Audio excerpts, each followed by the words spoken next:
Gibuksan kagahapon sa Simbahang Katoliko ang pagpangandam sa pagsaulog sa International Eucharistic Congress nga ipahigayon din sa Subo sa tuig 2016. Ang pagbukas sa kasaulugan gisugdan pinaagi sa paghatag o ginabang sa mga biktima sa Bagyong Yolanda. Leslie Caminade Vistil, Sugin Limi. Nasubok sa mga teksulan sa Bohol, pininato sa Cebu, Leyte, Samar, Central Visayas, hanggang Palawan. Formal lang gibuksan kagahapon sa simbahan ang International Eucharistic Congress. Ang kalihukan gisugdan sa Saka Santos na Misa diya sa St. Eusmania Circle na gitambungan sa libuan ka mga sakop sa religious organizations. Sa wali ni Archbishop Palma, iyang gipasalamatan ang padayon na paghatag sa katawan sa ilang 100% pagtuo sa kaitasan taliwala sa kalamidad nga naagian. Ang pagtuo na lig-on sama sa bato, sama sa dako nga takat. Bisa ng linog, wala makatarog, makapuntag sa atong pagtulo. Ang dagat o ulan, wala makalumos sa atong pagtulo. Ang atong nakita, ekspresyon ng pagtulo. Makita sa atong mga pag-ampok, atong mga pagpapang. Amen.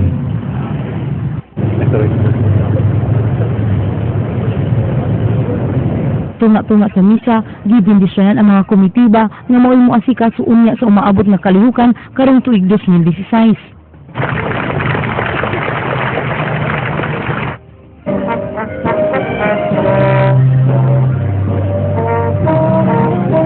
Tuman sa Santos na Misa, gisundo sa dayon ang prosesyon padung sa Magsulans Cross nga may ilang gihimong simbolo sa mga kalihukan. Ang kapinting kumin ka mga tao nga nitambong nitunol usab sa ilang mga nagkalain-laing mga hinabang alang sa mga nabiktima sa Bagyong Yolanda.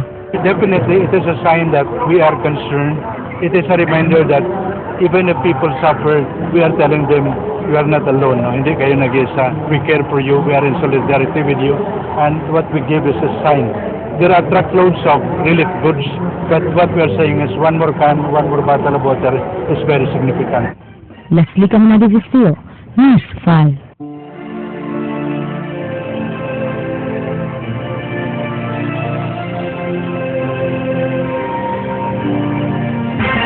Niabot kaganin ang buntag din sa Sugo ang usa sa pinakadakong shipment sa medical supplies sa kasaysayan sa tibuok kalibutan.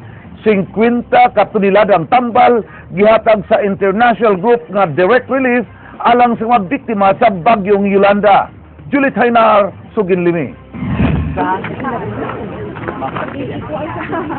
Gawa sa pagkaon sinina og panimay lakip sa giatubang nga problema karon sa mga biktima sa Bagyong Yolanda, mao ang nagkadaiyang sakit nga ilang nakuha human niigo ang bagyo.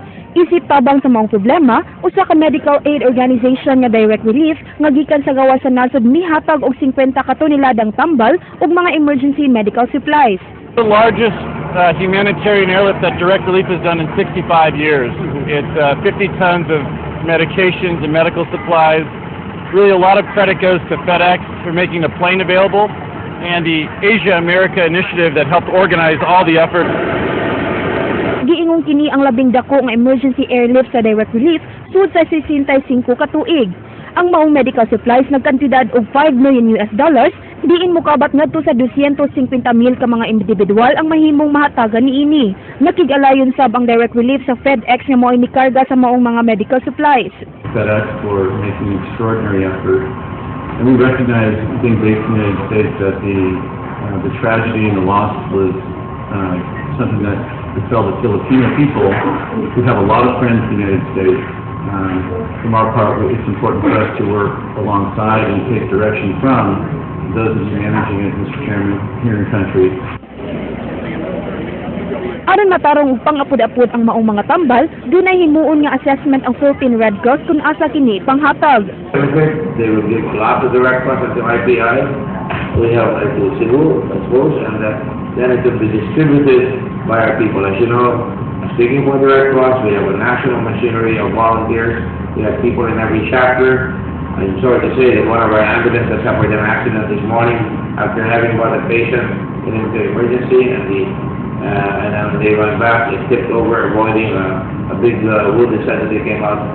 And, we will do it. I'm hell or high water.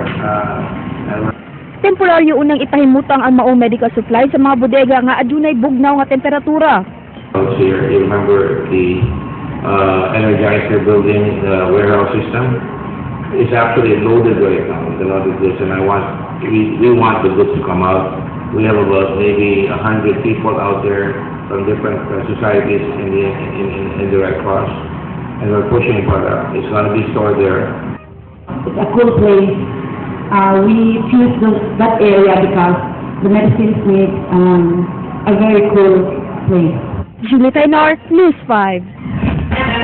Ang kanunay nga pag-ulan sa milabay nga semana nakalangay sa pagbuntar sa Tent City nga pahilunaan sa mga bakwit gikan sa Samar ug Leyte. Gibanabana nga sunod semana pa makabarog ang Tent City diha sa South Road Properties. Leslie Caminado Visil, Sugin Limi. Gibisita sa News 5 ang umaabot na Tent City nga mauon ngay kasamtangang puy-an sa mga evacuees nga gikan sa Eastern Visayas. Ang kapin usa ka ektaryang luna, kasamtangan pang gipatag sa mga construction workers. Gani kining buhatan og medical station sa Red Cross, maupay unang gipanday. Dihang gisuwayan ang tagduol sa news team ang project engineer, nagdumili kini sa pagtubag ug kun mamahimo na bang mapuy-an ang lugar karong Miyerkules nga mauuntang ilang unang target nga matapos ang Tent City. Apan nibutiag ang usa ka trabahante nga lisod pa kaayo mabalhinan kini kay padayon pa silang nagpatag sa dapit. Hinuon posibleng sa Huwebes, hinay-hinay na sila makatukod og tents. Kini amo man amo niya pero kanang diha amo pa nang liaw tanggod. Wala siguro ba. Uy to why? Oh, amo paspasan mo kay kini oh. Pasan buhusan magad ni. Ang konsultant sa SRP mi padayag nga kun wala pa mag-ulan ni adtong Biyernes sa gabi, taas-taas na unta sila og agi. Hinungdan nga nalangay sila og ilang napaglantawan nga posibleng sunod Lunes ilan ang papuy-an sa mga bakwit ang maong dapit. Ang akong importante mo ang aga na mag-lipiling. Basta mahuman lang na ang preparation sa area, wala, pusot-pusot na siya. Kaya mahimo naman na namo. Ang Tent City mo'y kasamtangang butangan sa mga pamilyang nabiktima sa Bagyong Yolanda nga gikan sa Eastern Visayas nga wala pa'y kaulian human mabanlas ang ilang panimay. Leslie Caminado Vistil, News 5. Gibantayan karon sa Department of Environment and Natural Resources ang presyo sa kahoy. Sa pagkakaroon, wa pa'y nakita ang ilang price monitoring team nga mitaas ang presyo sa lumber. King Perez, Sugin Limi. Gipahibaw sa DNR7 nga usa ka price monitoring team ang ilang gitukod aron mobantay ug mususi sa presyo sa kahoy nga gibaligya sa mga negosyante nunot sa pagsaka sa panginahanglan niini. Subay sa gihimong report sa buhatan, wa misaka ang presyo sa mga kahoy. Nakig-alayon sab kini sa Department of Trade and Industry aron sa pagmonitor sa presyo sa kahoy sa tibuok Region 7. As of today, we have not received any complaint from the public regarding overpricing on the forest products.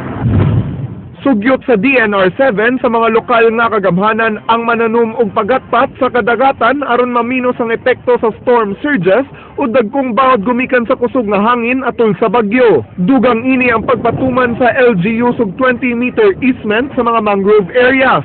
Kini nagpasabot nga dili kini papuy-an ug gidili ang pagtukod og panimay 20 metros gikan sa pagatpatan. Mangrove will somehow protect us from storm surges because these mangroves will somehow dissipate the energy of the waves that go along with the storm surges. Samtang gipahigayon sab sa labing unang higayon ang Earth Day Jam on Tour dinhi sa Sugbo ni adtong Sabado. 20 ka mga national and local artists ang may perform sa awareness event. Bisan pa nga 13 na kini ka tuig nga gipahigayon, kinahanglan pa og dugang pag-awhag ang katawhan nga mangilabot sa kahimtang sa kinaiyahan. Lagi ka lang yung sama. Yun ang aking masasabi sa ngayon. Kasi baka hindi na natin abutan yung panahon na pwede pa natin ayusin. Diba? King Perez, News 5. Tataw pa ang kadaot nga nahiaguman sa mga dapit sa lalawigan sa Bohol nga grabing naapektuhan sa kusog nga linog ni atong Oktubre 15. Matud sa mayor sa lungsod sa Sagbayan nga mataod-tauran pa ang ilang pagbangon. Jinky Bargil, Sugin Limi. Kapin usa ka buwan ng milabay sukad gitay og sa linog ang lalawigan sa Bohol. Apan hangtod karon, Ingon ini lang gihapon ang makita sa palibot. Wa pa maayo ang mga nangagusbat nga balay, mga naguba nga tindahan, ug ang agi sa pagdahili sa yuta. Usa sa grabeng naapektuhan ang lungsod sa Sagbayan. Matod sa mayor sa mong lungsod, muabot sa dulan 5,500 ka mga panimay ang grabeng nadaot gikan sa 23 ka mga barangay sa maong lungsod. Sa kadako sa kadaot, nahurot sud lang sa duha ka adlaw ang ilang calamity fund nga 800,000 pesos. Balik sa pagsupot na itong merkado publiko, ang nakasupot na kita ng guys, kita makakolekt sa mga fees, mga ringkaw. Bisan ng ilang munisipyo, wa pa masugdi og ayo kay nagkinahanglan kini og 35 million pesos nga budget alang sa construction. Dinhi lang una sa mga tent nga gihatag sa provincial government, nag-opisina ang matag departamento gamit ang mga generator sets. Ang ilang police station naggamit sab og tolda. Limit kayo ang maong mga offices naman i-install pero sa among panikamot na mapalit ang serbisyo nato sa tumakatawan, among himo ang tanan. Ang nakanindot kay 5% na lang sa anapektuhang pamilya ang anaa sa mga evacuation centers sama sa ilang plaza. Lakip na ini ang pamilya ni Lydia nga dunay 4 ka mga anak. Pahawaon sa mayor, mahawak na po. Kaya ingon na lang mayor nga, pagkakaroon ang hita din puno. Wapay kasiguruhan kung kanus agayod mabalik sa normal ang panginabuhian din sa lungsod sa matod sa mayor nga basululan at pagayod kini og pipila ka tuig aron sugli sila nga makabangon. Shinky Pardo, Lista.